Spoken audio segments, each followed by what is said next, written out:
Welcome to The Stacks, a podcast about books and the people who read them. I'm your host, Tracy Thomas, and today we are discussing So You've Been Publicly Shamed by Jon Ronson for the Stacks Book Club. The book is an examination of public shamings on social media and the early days of what we now call cancel culture. We're discussing the book with author and screenwriter Gigi Levangie, and today's episode is spoiler-free. Next week starts our third season of The Stacks, and we're going to be shaking up things around here. So I will save a lot of the details for next week, but I wanted to give everyone who's listening now a heads up. Our April book for the Stacks Book Club is the National Book Award winning Trust Exercise by Susan Choi, and we'll be discussing that book on April 29th. More details to come. To stay up to date on all things The Stacks, including exciting announcements and what's coming for our third season, make sure you're following The Stacks on social media at The Stacks Pod on Instagram and at The Stacks Pod _ on Twitter. As you're all well aware, the coronavirus has really changed the landscape for so many industries. In an effort to support authors, publishers, and independent bookstores, we've launched a little thing I'm calling the Stacks Quarantour.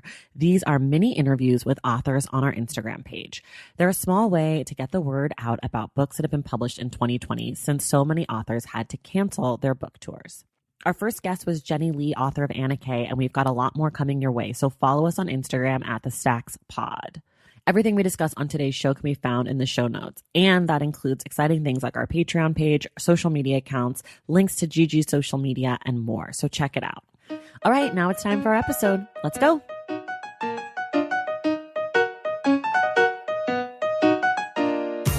All right, everybody, we're back this week with Gigi Levangie. She's the author of Been There, Married That, along with 6 other books. She's also a screenwriter and an all-around wonderful gal. Gigi, welcome back. Thank you so much, Tracy. So good to be here. I'm really excited that you're here, and I'm really excited that we're talking about So You've Been Publicly Shamed by Jon Ronson. For those of you who are listening at home, which is everyone besides me and Gigi right now, we will have no spoilers in the sense that this is a nonfiction book about public events. But if you've not read the book, we will be talking in detail about the book. So if you feel like you want to read it to understand better, go ahead, read the book, come back and listen to us. But otherwise, let's get started. What did you think of the book? Okay, I have so many feelings about this book. First of all, it's terrifying. Yeah. It's absolutely terrifying. Yeah. What can happen when a person is a victim of cancel culture, which basically started with Twitter in our modern age. So terrifying. I felt that I really enjoyed his writing, his rendering of these stories. And it's also heartbreaking. Yeah. Because and we'll get into the people who were shamed. In a couple of these, in most of these cases, I felt that they didn't deserve what happened to them. Right. Interesting. Yes. Okay. I had mixed feelings about this book. So this book has been on my to-be-read shelf for years. I think it came out in like 2015, and I had read The Psychopath Test, which is one of his previous books. Yes. And so when I saw it, I was like, oh, I'm going to read that book. And I just kind of never got to it. So when the opportunity proposed itself for us to talk about it, I was really, really excited. What I loved about this book was I really loved kind of his thesis and where it started.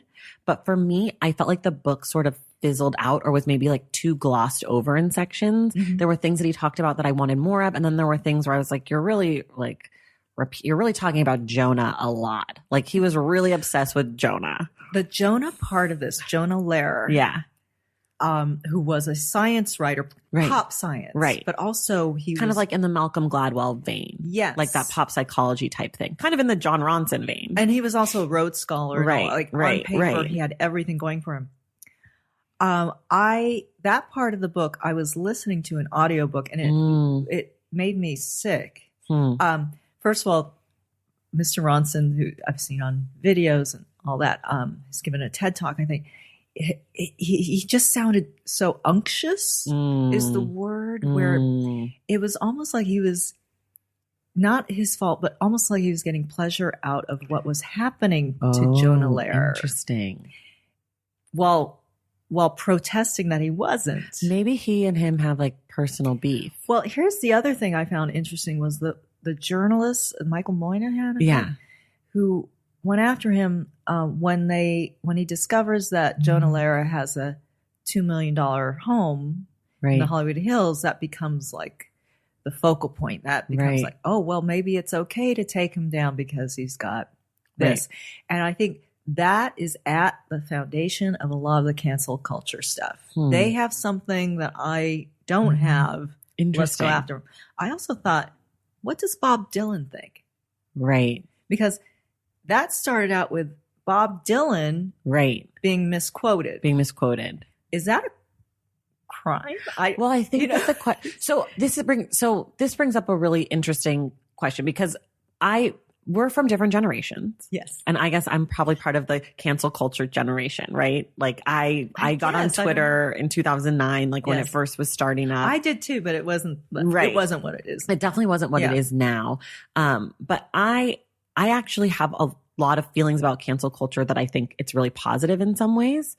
And so for me, like for the Bob Dylan, he misquoted Bob Dylan twice in something, which is what sparked the guy to go after him, or like to look into him. Yes. And then basically it was kind of like, oh, this is just part of what's going on. There's a lot of, there's a lot of mistakes being made, or integrity. And I think that for me, I actually didn't really feel bad for him, because I felt like if your job is to write a story and you're writing about science and you're writing about pop culture and you're a journalist, you know better. Like every journalist knows, don't plagiarize, don't misquote, don't make stuff up. You have a fact checker. Like, so for me, I was like, well, maybe you shouldn't be publicly shamed and like have those tweets on the thing. That part was just, but that wasn't the fault of the guy who discovered it. That was the fault of the event. Yeah. You know what I mean? So it was like in that case, there were so many different things that were shitty that happened to him. But I think the initial someone looking into his lying. That's fair. That's fair. And it's not a crime, but it's definitely, you're not supposed to do that if you're a journalist. Like, those are the rules of engagement. You need to. But I think that journalists now aren't, because everything it's all about getting the story first. Right. Before anybody else does. Right. That's kind of by the wayside. I don't know. But this was a profile, right? Yeah, it's like in his book, and it was about creativity. Yeah. It's just the whole thing is, and it's funny because I'd never heard of Jonah Lehrer before. Me this. neither. I've never I read had no his idea who he books was. or anything. But when he explains it, I feel like he definitely has an issue. John Ronson. Jonah Lehrer has an issue with the truth. Yeah, he this seems to be a pattern. But I wish him well. Yeah, you know what I mean. Like, yeah, sorry this happened to you, but also no one made it up. Yes, it was there for it to be found. Mm-hmm. So I think for me, my biggest issue with the book was that I felt like John Ronson was defending the things that people did by saying something bad happened to them. And so therefore, like, they're kind of off the hook. Like, he basically, like, my reading of some of the sections were like, Jonah Lehrer's not a bad guy and he didn't deserve this. And people are ruthless and mean, and poor Jonah Lehrer. And I think that I felt like just because people went too far and did a bad thing also, but it started with his bad thing. If he had not done that, none of this would have happened. Well, it started with a little thing and it became a pattern. Right. But I still wanted to know, what did Bob Dylan think? Right. Of all That's this? true. No, it's so true. Like, Bob Dylan probably doesn't even care. Bob Dylan probably said, he's probably like us. He's like, who's Jonah Lehrer? Like, it was being written about him, you know? Yeah, of course not. But it exposed a series of issues. Right. And I think in most cases in the book. But we all know those kids who grow up to become those adults, right? The kids who are special and told they're special. Right. Told they're special, and they can do anything, and then they do anything. Right. And then they can't help. They can't. He can't even help it. Right. What happened to him, he couldn't. He's handicapped. He can't even help that he did that. Right. And there's something about, I'm not a psychologist, but I'm going to fake it and pretend to be one right now. Mm-hmm. But there's something about being the victim of something like this that I felt like you could, like Jonah Lehrer, when he was speaking to John Ronson, he really like played up how terrible everything that happened to him was and didn't really take responsibility. I think everything that happened to him is really fucking terrible. And I would not wish that on myself or anyone that I know. No. But at the same point, it wasn't like someone made up. Mm-hmm. No, exactly. You It know? didn't come out of thin air. What I think with him is if, different scenarios go through my brain. Like, Right. what if he had just said, yeah, I have an issue. I fucked up. Yeah. I'll be back in a couple of years. Like, Yeah. I fucked up. Right. But then he came back with the book proposal on Right. love. Right. That appeared to have segments. Like, what are that you were doing? plagiarized. What are you Maybe doing? he didn't, but it's just now everybody's looking for it. Right. But maybe he did. Right. Maybe it's an issue that's Right. really deep. Right. Maybe he's lazy, doesn't want to do fact checking. He said that I should have fact checked more. Well, Like, that's the yeah. other thing is the fact checking. Isn't How that did the publisher? I feel like Yeah. the publishers do the fact checking. Drop the ball. Yeah. Mm-hmm. But maybe they thought, because like, Oh, he's a real journalist. well, He's fact checking and himself. I think sometimes, like, I know I've had people on this podcast who have written books about other people doing bad things in the world. So there was a book we did, a book we talked about called The Cadaver King and the Country Dentist. And it was about, fantastic. so good. It was about coroners and medical examiners and about specifically these two guys who were basically falsifying reports and all this stuff and the culture around that. And so the authors of this book, one of them that I spoke to told me that they had like months and months of fact checking.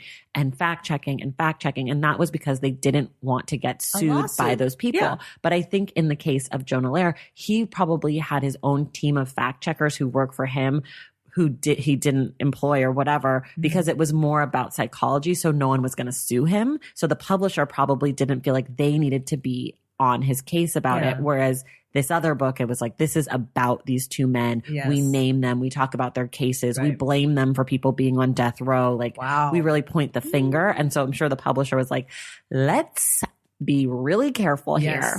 Big So I think lawsuits. that's probably how the publisher could miss something Jonah like was that. dealing sort of with soft facts. Yeah, and like he was You know? quoting Bob Dylan, I mean, who cares? right? It wasn't like a huge It's misquote. so weird because I wouldn't know a Bob Dylan quote if it like punched me in the face. It was a perfect storm for him that the guy did know. It's so weird, isn't Like, it? that he was reading this and was like, when did Bob Dylan say this? Like, how dare you Dude. think that? I would never think to do that. John Ronson says in the book that Twitter is a quote unquote safe space. And I recognize this book was written years ago, but I find that to be such a privileged white man thing to say. What does he mean by that? That like when you put your tweets out there, like this is a safe space. Like people are just tweeting about their day. Is he actually saying? He says that in. He says that in the book. Oh my Let me gosh! see if I can find the exact. I feel like sentence. that's so off the mark. But I also feel like that not only is it off the mark, I also feel like when the book came out, maybe Twitter hadn't quite been weaponized as it is now. And I also think it's just like a white dude thing to say because people probably don't attack him in the same way that women and people of color and queer people get attacked on social media. There's a quote that he says, and it's about Justine Sacco. Right. I don't even remember seeing her tweet at that time, and I don't even remember. I remember the pile on. Oh my God, I remember it. And I was on 2009, but I think I was tweeting about lattes Right. and stuff. So, but he compares a joke in the book. He compares a joke that he makes. Right. Oh, it's okay because I'm a white man, something Right. like that, to hers. And he's like, my joke is better constructed. My joke, Right. blah, blah. I'm like, no.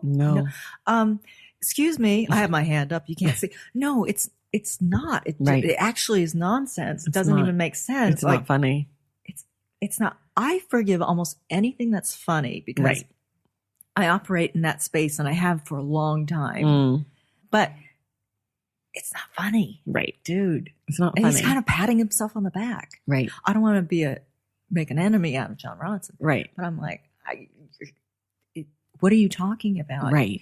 That was what he said was inappropriate. And what she said was just Yeah. I mean, unbelievable. That's like the thing that I keep coming back to in the book is like, I recognize it's unfortunate that these things happened and that the way that the way that it works is that one person finds your tweet and they retweet it. And then all of a sudden you're famous for having made a bad joke. Like, I get it. I would not want to be remembered for the worst joke that I made, but also you said it and you put it out there and it was bad and it was racist and it was really fucked up. And he, in the book, Jon Ronson says a lot like, she's not racist. I'm like, well, how do we know that? We don't know that. We didn't grow up with her. Right? And neither did you. And we don't know that. We know that it sucks that her whole world got turned upside down. That part is just unbelievable. But we don't actually know that. I think that's why I wasn't I didn't either pile on or I don't think I commented on that because I was kind of like, well. Right. That's like not a great comment. What does that even... Right. What are you saying? What are you saying? I remember when it happened. Where is that coming from? My brother's best friend like texted me and was like, are you on Twitter right now? I was like, no. He's like, this woman just made a crazy joke and went on an airplane. And now, cause there was a hashtag that was like, when's Justine landing? And so like the whole internet was waiting for her flight to land. And so I remember distinctly him being like, oh my God, her flight's going to land soon. Cause people had figured out, she is, of course, like what flight she would have been on. She's going to South Africa. Like you can only go these. And then she was met at the airport. Yeah. By a photographer. Yeah. Just some dude. Yeah. I can't imagine writing that. Right. Right. Although, like, I have a book, Maneater, or, it's balls to the wall. Right. Like, I write about all different types of, can I say the F word? I've said it like 5 times. Okay, all different types of fucks. I write about a woman who's basically a slut, right. But she's proud. Right. Like, she's like, yeah, I fucked all the groomsmen before I got married to this guy. Right. Right. But could I do that? Now, if you take one line and you put it out there, right. That's the other thing. Twitter is an art. Like it is people who are good at Twitter. Yeah. They get how those used to be 140 characters. Now I think it's 280, but I try to keep it to 10. Try to keep it I do a lot of retweeting. Yes. Cause I think, I retweet funny things mostly. Yeah, I think I retweet smart things mostly and funny things, like clever things, witty things. Yes. But that's the thing. Like, people who are really good at Twitter, they spend time crafting their tweets. They're not just like off the cuff, And I think that people get a false sense of like, oh, I can do this too. I can be funny. I can be smart. And it's like, maybe leave the AIDS jokes to just your text messages with your friends. Like not everything is a tweet and not everything has to be put out there. I'm amazed that we haven't learned that. I am amazed that people have not learned that yet. Especially really high profile people. I understand. Cause like the thing about hers that I think is particularly gross and terrible and I would just be a nightmare is that she really was like a nobody and just 170 followers. Yeah. That's really different than what Kevin Hart said about like gay children, right? Like that's oh my God, that he would beat. Yeah, like that's very different. The Playhouse and beat. Exactly, like that's like a really like that's someone who has a microphone and a space to be saying those things. Dude. Whereas with her, it's like, how did we find this? Why did we find this? And why do we care that this woman has made a racist joke? But with Kevin Hart, didn't he apologize for it? Wasn't it a long time ago? I don't know all the facts. So he had apologized for it, and then it got brought back up because he was the Oscar host. Yeah. Mm-hmm. And then he refused to apologize again because he said, I've already apologized. Yeah. Which I think if you're really sorry, you just say sorry again, right? Like if you mess up and you probably, I think that though, look, he's a very wealthy guy. Right. He can do whatever the fuck he wants to do. Except for host the Oscars. Except for host the Oscars. So he probably, that's a pride thing. Sure. Which I get. I don't know. I doubt I would do. I'd be like, yeah, I apologize. I wouldn't write it in the first place. Right.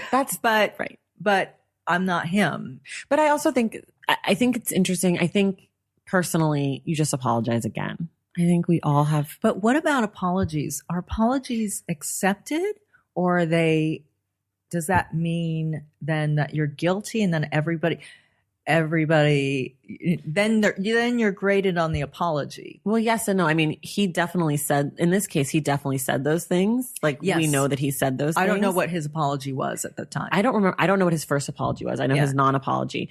But I do think if you say, I'm sorry if you're hurt by what I said, oh my God, that's a bad apology. That's terrible. Oh my God. You know, and like, that's not even good in right, interpersonal relationships. Right. And like in the Jonah Lehrer case, he said, that's actually a narcissist thing exactly. to say. I'm sorry if you're hurt. Then I'm just sorry if you're offended. Right. Then don't apologize because you're not sorry. But in the Jonah thing in the book, he blamed, he turned his apology into a way of talking about other things. And I think that's not a great apology either. See, that's part of him, who he is. If you look at this is a special, he was in a vaunted position from all of his life. I think he was special Jonah, He was built up.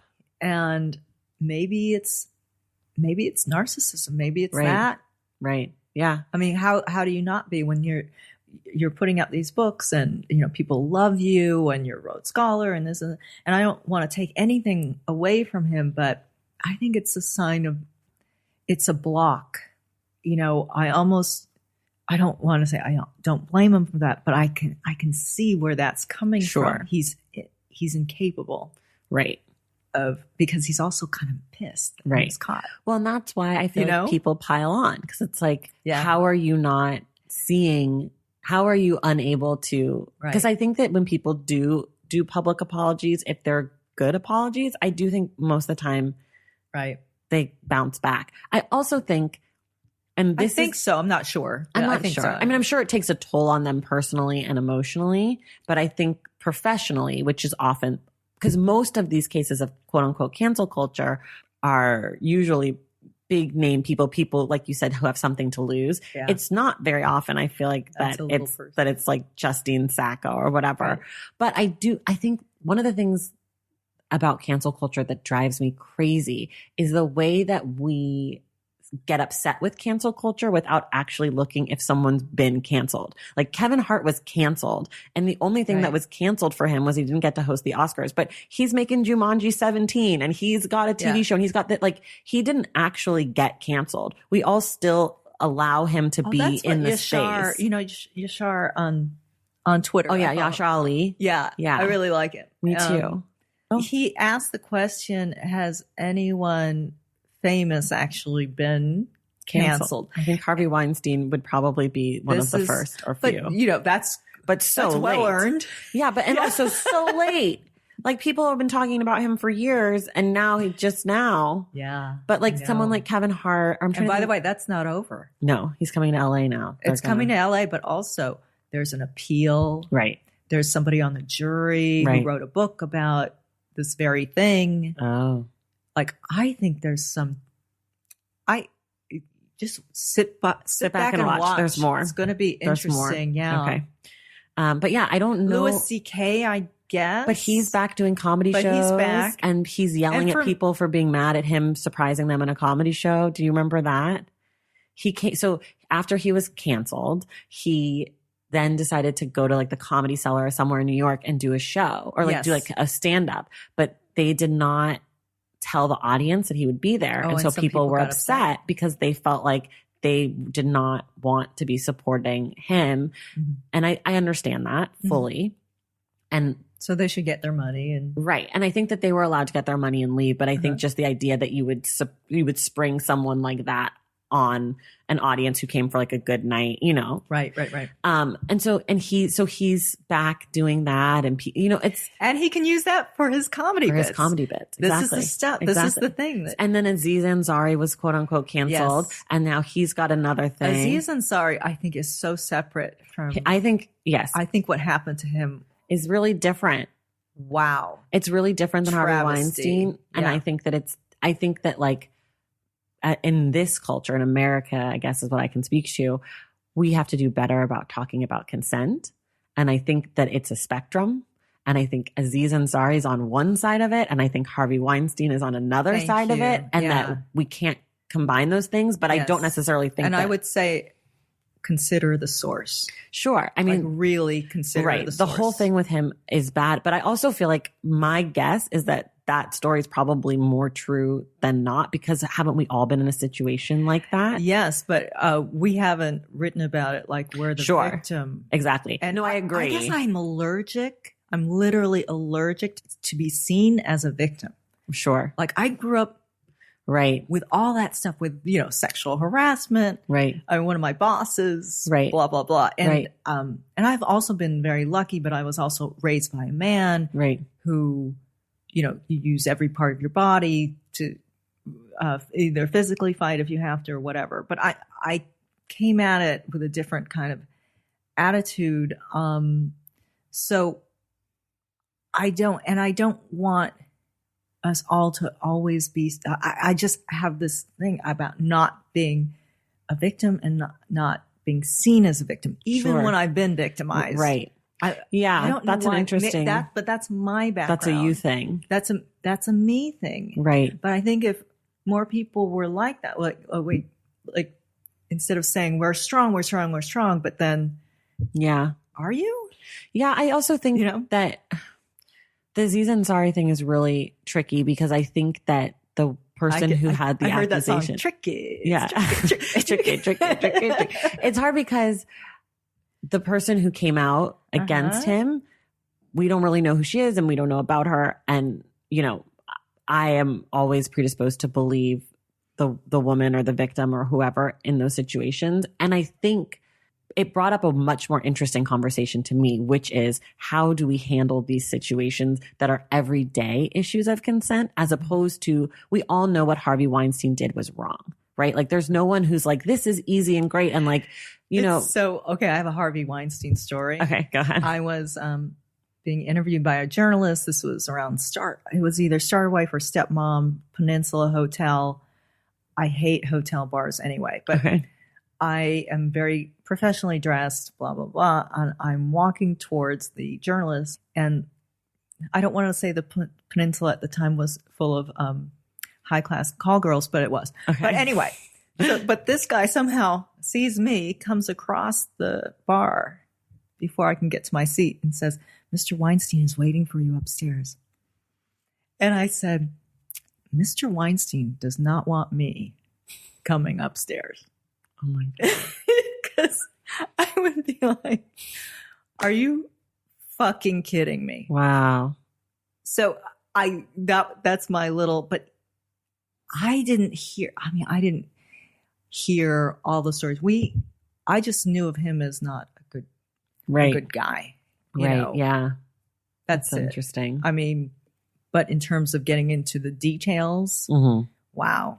Yeah. The Annabella Sciorra story, that one got me. Right. In the New Yorker. Yeah. And I think, like, my God, we can all agree that those types of events and what he was doing is deeply, deeply wrong and violating. And it's criminal, right? Like, we can agree on that. And I think it is now. Right. Finally, someone is convicted of actually doing something wrong to women. It's unbelievable. I actually can't believe it, because it never happens.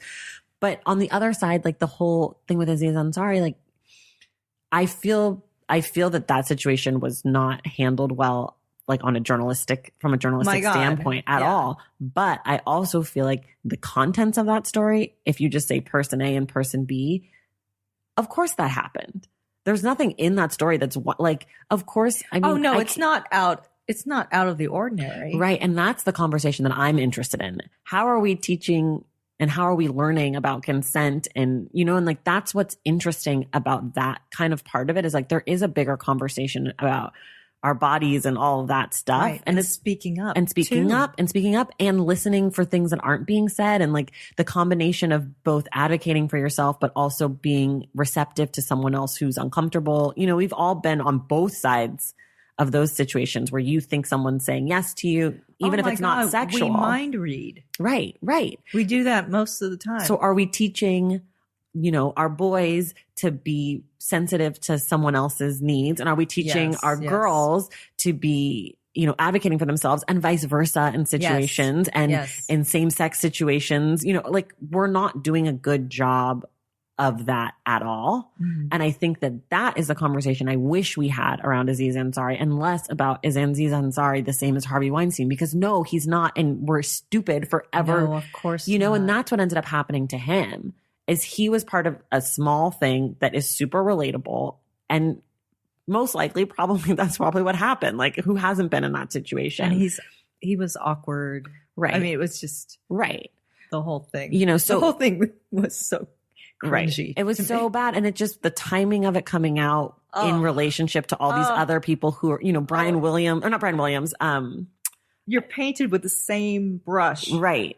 Can you imagine? No, that is unfortunate for him. That's really terrible for him. The story, not great for him either, but that's something we could have learned from and talked about. He's not the best first date. Exactly. Exactly. But it's all but it is all part of the bigger conversation. His part is just really far away from other people's parts. But to answer the question, no, I don't think people are ever really canceled. Do you? Can you think of someone who's really been canceled? I think people not people I know, but or I've heard of, but I think there are people who commit suicide. He deals with that in his. And I was raised by a man, and very strong man, ex-staff sergeant. That sort of, we've gone over that, and he raised 4 daughters, and we're all 18 months apart. And I have had very, very good luck with the men in my life. And when I haven't, I remember being younger and not being able to walk anywhere without either somebody saying something or the following me. And I would get really pissed off about that, So it's hard because I also, there's clumsiness involved too when people are in these situations. They're these intimate situations. But there are people who committed suicide because they were on that the Ashley Madison list. Right. Sure. Can you imagine the shame? Sure. I feel bad because to me it's not what other people do with their lives in their marriages. That's not my business. Right. I don't feel you should be shamed because of that. That's between you and your wife. Right. And, Right. Maybe she even wants you on that list. Right. Maybe she's busy. Maybe she was happy that yeah, exactly. Honey. Right. It's fine. But either way. But and then there was the preacher or something. Yeah. The Zumba teacher and the preacher. Yeah. Right. But so again, in that case, people don't get, I guess what I'm saying is people don't get shamed or cancel cultured without having done something wrong. And then the question is, not the question, the book basically is we take it too far. But there is always that catalyst, that event. And I think that's the thing that I wish that Jon Ronson acknowledged slightly more. Oh, I see what you mean. He kind of would be like, Justine Sacco had this tweet and she's not racist. And then everyone destroyed her life. And it's let's look at the tweet again. She's not racist. And then he says his own little racist thing. Which Exactly. Is so weird. So weird. Nobody needed you to chime in on that. We don't need to hear your joke. Yeah. We don't need your tweet that you didn't post. We don't need it. I think he did. Oh, he did. He wrote, he was in an airport that, he was taken, by TSA in a room. That's right. That's what he said. You can't use your cell phones. And he said, well, I'm white, so I can use. Right. How is that even? Right. Is that what? Yeah. Well, what year is this? It's what are you doing? Why are you doing this? Valentine's Day is upon us, and I've got love on the brain. Love for books. Duh. Of course. Hello. Did you forget what podcast you're listening to? I love bringing you all great reads, exclusive author interviews, and behind the scenes book gossip. But I can only do that with your support over on Patreon and Substack. Our Stacks Patreon community, also known as the Stacks Pack, is where you can go for book club meetups, a private, very active Discord, and a year-long mega reading challenge to help you achieve all your reading goals. Plus, you also get that monthly bonus episode. Now, over on the Substack, you can subscribe to my newsletter, Unstacked, where I keep the book conversations going. I also give you a healthy dose of sports and pop culture, definitely some hot takes happening over there. And again, that bonus episode. If you don't have a few dollars to spare, don't worry. There are free options on the Substack and the Patreon to get you a little extra Stacks magic. Making this podcast is a total team effort, and by supporting my Patreon and my Substack, you allow me to support my amazing team that makes the show possible every single week. So if you or your friends are looking to meet other book lovers and support this indie podcast, come hang out with me on Patreon, Substack, or both. I would love to have you. And since we're talking about love, you can gift subscriptions to the Patreon and the Substack for that special reader in your life. For the Stacks Pack, head to patreon.com/thestacks. And for the newsletter, head to traceythomas.substack.com. And also, there are links to both in the show notes. Okay, see you in the Stacks. One of the stories that I was the most interested in this book, because I'd not heard of it, and I felt like it captured a lot of the things that I wish that he talked about more, was the one about Hank and Adria. Oh, wow. So for those of you who haven't read the book, this guy, Hank, and his friend are at like a technology conference type thing, and they're making jokes, like kind of sexual innuendo jokes about like super insidery technology stuff that we wouldn't understand. Who cares? A dongle. Yeah, it's like, I'll put my dongle in whatever. Yeah. And the woman sitting in front of them, Adria, she turns around, she stands up, she turns around, she takes a picture of them, and she basically like posts it and says, "This is what I'm dealing with being a woman in this space," kind of thing. And what was her job? I don't know, but I can't remember. I don't remember. Yeah. And she posted on Twitter. The guys end up getting fired from their jobs. Hank then, so that's like the first part of the public shaming. Then Hank writes something or posts something saying, "I was fired for my job because of this." And then people start attacking Adria. Yes. Like the like deep web kind of people. It's 4chan. Which I've never even. Oh, you'd never heard of 4chan? I mean, I've heard of it, but I've never been. No, I've never been. It's a very scary place. I could never go. I'm scared of my computer. I'm scared of even talking about it. Like, I'm going to get in trouble. But so then they turn on her and they start, rape threats and death threats. The rape threats are really people. Yeah, well, that's part of being a woman on social media, which is why I'm like, John Ronson, Twitter's a quote unquote safe space. Since when? But so that particular one I thought was really interesting because the shaming kind of flipped. And so Hank got a job. And it got very bad. It got really bad. It got really bad for her. And she, I think, from what I can tell, is the only person in this book who is a person of color. Yeah. And I don't think that he talked about that nearly as much, because I do think that some of the sympathy around the shaming is because a lot of the times it ends up happening to really powerful people. And so we feel bad for them. And I'm curious to, like, it's so often men who get publicly shamed. And I think a lot of that, you men, I think it has to do with the fact that the reason that public shaming is something that people enjoy is because you finally get to stand up to the man, right? Like you finally get to say what you said was wrong or what you did was wrong. And I've been silenced all this time. And we finally get to, we finally have an outlet to say, Kevin Hart, that was homophobic.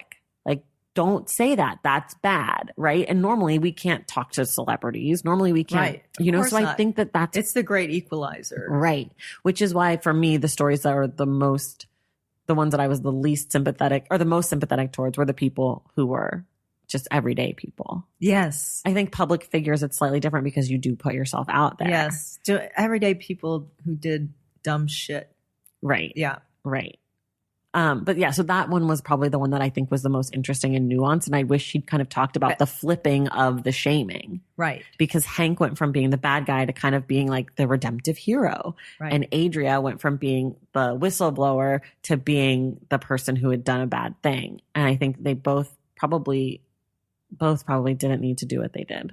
That's exactly right. Like they both were wrong, equally not that big of a deal, and it became a huge, horrible deal. I think it's really, you have to be really sure before you put someone on blast. Yeah. You got to be really, I think it's interesting that people will take pictures of other people like standing in line at the store because the person is chunky and they're wearing shorts and can you believe it? Like, I think that's really the lowest thing. Yeah. People making fun of other people's looks. Right. I agree. And I find it so, even if they're public figures. Yeah. I find it to be gross. It's gross. And it's not so what? So what? Is she bothering you? Right.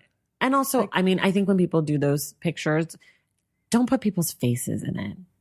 Like, well, I think that's really, unless you're really trying to out somebody for doing something terrible, it's really irresponsible to put someone's face. If you want to make a joke about a clear bra strap or something, okay. Yes. You know, get a nice tight shot from like the neck to the back. But like, be careful.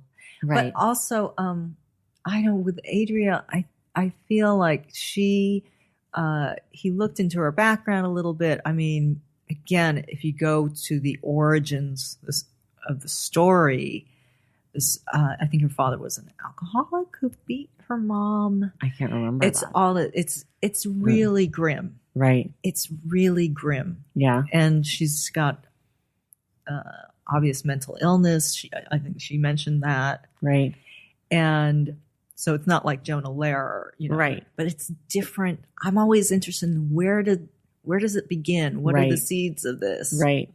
And so she was somebody who felt she had no power. Right. And it's so enticing, isn't it? So seductive. Right. But the thing that's weird about it is that the guy was just some guy at the conference sitting behind her. You know? I don't know. Telling jokes I wouldn't understand in a million years. Yeah. Well, and then he, of course, at the end of that section, Hank says, so now at my job, I just keep a distance from the women. Yeah, which I'm like, that is so, I hate when men say that. Like, I would never hire a female assistant because I wouldn't want to get accused of sexually harassing her. Well, maybe don't do things that people are going to think are sexual harassment. Like, it's not on the woman employee. Do you know anyone who's been falsely accused? Because I do. In colleges. Yeah, I do. You know who mostly gets falsely accused? Men of color. And say the athletes. Athletes. Yep. No, I know that. And that's going to be a travesty. That's going to show for the next, that's something that's going to unroll in the next decade. Well, I wish that was in the book. And that would have been really interesting. That's the thing. He doesn't, or maybe that's a different book, right? Maybe it is, but I feel like there was a space to talk about the way that public shaming functions depending on who's being shamed. Like he kind of almost pretended that's to. That's more detailed. And I just would have liked. This is the soft version of it, the kind of playful version of it. I think he was too scared to go there. I think he picked the things that he felt comfortable talking about. Yes. And I don't think he did the work to talk, because I think that is a huge part of public shaming. Is like, what's the difference between how we talk about Bill Cosby and Harvey Weinstein, right? Like, is there a difference? How do we talk about it? How does that, how are those things in relationship to each other? Is there a difference? Well, I do think there has. Bill Cosby. Well, I think there is a difference. Bill Cosby, to me, that's so disappointing. Yeah. What he turned out to be. Sure, I cannot believe, I still can't wrap my head around the fact that Bill Cosby would have drug anybody. Yeah. I mean. That's nuts. That beautiful family he had. And Right. I mean, and so I feel like there's interesting They were stuff. royalty. Yeah, of course. And there's so much interesting stuff to talk about, or like how we, I'm sure you remember the Joe Paterno thing with. Oh my God, Sandusky. Yes. And like how we look at people who are quote unquote winners, like Joe Paterno, and how, like what kind of edit he gets versus, I wish that he had done some work in this book, because I think that it's part of public shaming. Like, who are we okay to pile on and who are we not, and who's doing the piling on depending on who the person, right. I don't know. I just would have I think I just wanted more, because I think that it's not, he makes it pretty like, we're bad for being mean to people who do kind of bad things, but not really bad things. And we shouldn't be yelling at them. And I look at it and I'm like, well, I think it's a lot more nuanced than that. It always is, though. Yeah, it's always more nuanced, right? Of course. I mean, what do you think of the Bill Cosby versus Harvey Weinstein? I mean, Harvey Weinstein took a longer time. Right. A longer time. I mean, I think that... And he probably won't get as much time as Bill Cosby. Yeah. We'll see. I think also the difference between the two of them is who they are to us, the audience or the world. Harvey Weinstein was someone we never saw.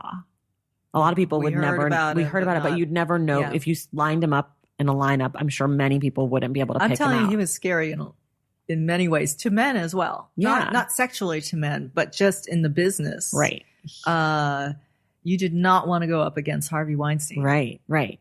Whereas Bill Cosby is someone that people looked at and saw regularly. So I think there's a different relationship there, but also there's a relationship to this black guy drugging women. Like, I think that there's a history versus a casting couch, right? We have this sexy idea of what Harvey Weinstein maybe was doing, like that he was calling girls into his hotel room to give them a part, and like that there's something sexy about that in the culture, you know? Well, it's quote unquote, it's been quote unquote acceptable. Right. We've turned it into like, that's part of the deal. Right. Like that's part of Hollywood, is you have to sleep your way to the top, and like that it's like something good, and that in actuality, it's something really fucking gross. Right. And so I don't know. I haven't really fleshed out my thoughts about the differences and the different ways we treat them, but I do know that there are differences in how we look at, you know, false accusations when it comes to the athletes that we were talking about before, when the athlete's a white guy or a black guy. Yeah.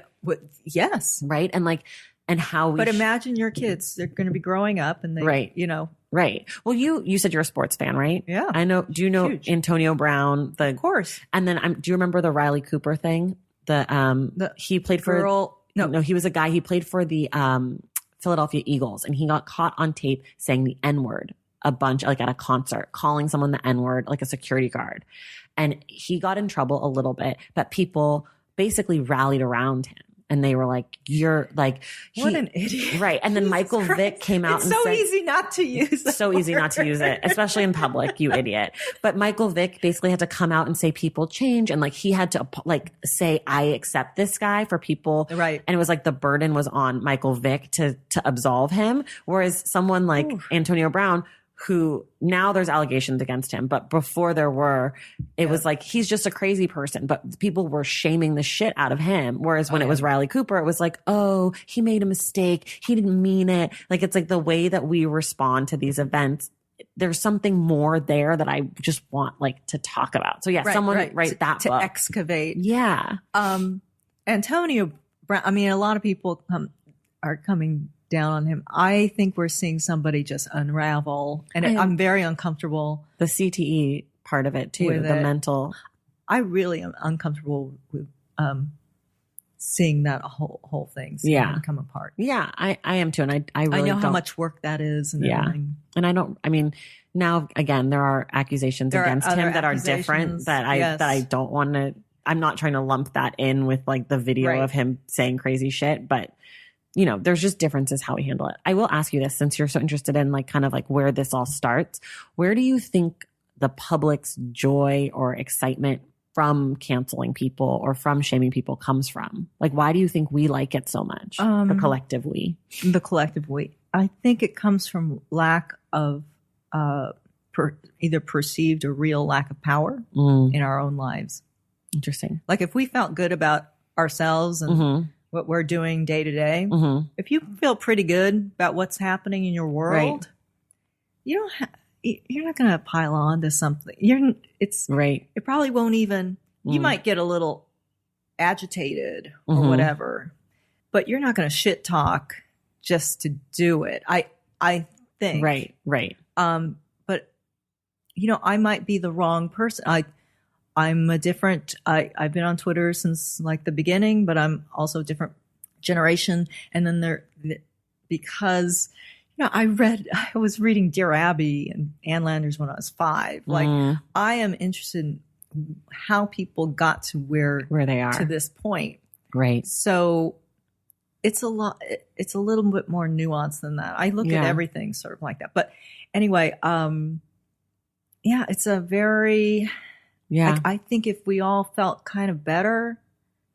So I think there's so many things going on here as to why somebody would feel good. Right. It's also like there is a serotonin surge to be part of the tribe. Well, right? I was going to say also, I feel like some of it. Self-righteousness. And like, definitely like the belonging being part of a tribe, but also like the entertainment of it. I mean, this is not new. It's new in the form of Twitter, but people used to, you know, attend lynchings, right? And take pictures and take public souvenirs. Hangings, they still and do. People in the stocks and all that stuff, right? Like we've seen, I just saw a video, which I didn't want to see, on Twitter, a woman being stoned in Afghanistan. Right. And so what is that? Everybody's screaming. Cheering. And I mean, it has a long tradition here. It has a long tradition all over the world. And, you know, people in the stocks and the guillotine and the whole thing. So there is something that the collective, we enjoy about watching someone else's demise, right? And so in this case, in Twitter culture, cancel culture, you know, thank God we're not stoning people for these crimes, right? Like, even though they're not necessarily crimes, but some of them are. But there is like something human about it. And maybe it's just like the relief or the release of it not being you. Yes. And then again, like what you're saying, the power, like taking back power or exerting your power in certain situations. Anybody is capable of being a bully. I think that's what we know. Right. And yes. Anybody. I agree. And I think it's something you have to actively work against. Mm-hmm. Like you're just like all sorts of things. No one is purely good or purely evil. Right. And no one is, I mean, not no one, but you know, like I think we all have very few people are psychopaths. Right. And we have to work on ourselves to be accepting of people who are different than us. Right. Yes. And I think even like as a Black woman, I have to sometimes work on my own internalized racism. So if I'm working on it, oh shit. You know what I mean? Like other people too, right? Like, so it's like we can't just assume that that it couldn't be you the next day, right? Like that I couldn't do something that was racist, right? Like we can't assume that. Well, but in the moment when it's not you, it's like, yes, it's not me. I can just enjoy someone else fucking up for once. Well, that's funny you say that because where I grew up, everybody was from somewhere else. And there were over 90 dialects spoken at my high school, wow. You know, so, but if I went to the Valley to a party and if there were too many white people, I get very nervous.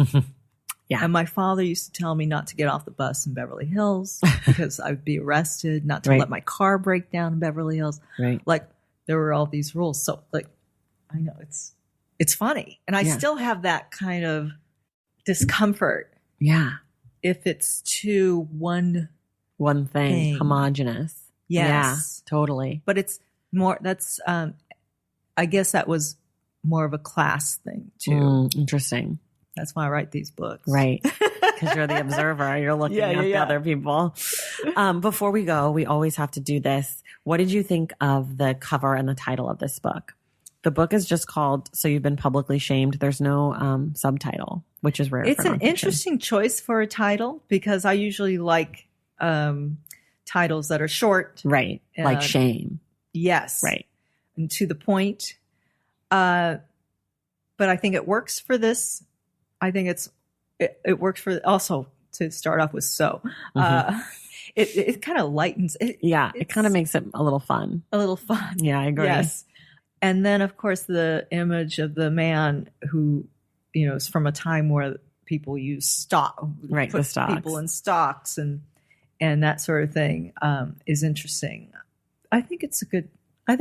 I really love the cover. It worked, yeah, didn't it? Yeah, I love the cover. I think it's so good. I love the like spray paint, kind of like can't like crossing out, and I love the color. And I think it's an art form. Yeah, it's really a beautiful book. I think Riverhead is the publisher, and they just always have the most beautiful covers. Oh, now I'm going to look for that. They have the best covers. I swear Riverhead is like... That's so interesting. Yeah. I didn't ever start caring about that until I started this podcast, and then I start noticing. You see every Yeah, I see all the covers. I notice who publishes what, and Riverhead, to me, my personal taste, they just never miss. Anything else we want to say about this before we get out of here? Try to stay away from piling on. Yeah. And try not to tweet anything that's really try not to be racist and stupid and try not to be an asshole. Yeah. Basically, that's it. Basically, the whole thing is try not to be an asshole. Be an asshole in your own living room by yourself. Right. Alone. Without anyone you know. No kids. No kids, no family, no spouse, no friends, dogs. No dogs. Just if you're going to be mean to yourself and then do something nice for yourself. Then go eat chocolate. Gigi, thank you so much for being here. Thank you so much for having me. Yay. And we will see you guys in the stacks. Thank you all so much for listening, and thank you to Gigi for being our guest. In April, the Stacks Book Club will be discussing Trust Exercise by Susan Choi. Find everything we discussed today in the link in the show notes. For more from The Stacks, follow us on social media at The Stacks Pod on Instagram and at The Stacks Pod _ on Twitter, and check out our website, thestackspodcast.com. And make sure you're subscribed to this show wherever you get your podcasts. And if you're listening through Apple Podcasts, please take a moment to rate and review. Our graphic designer is Robin McCrite, and our theme music is from Tegirigis. This show is created and produced by me, Tracy Thomas.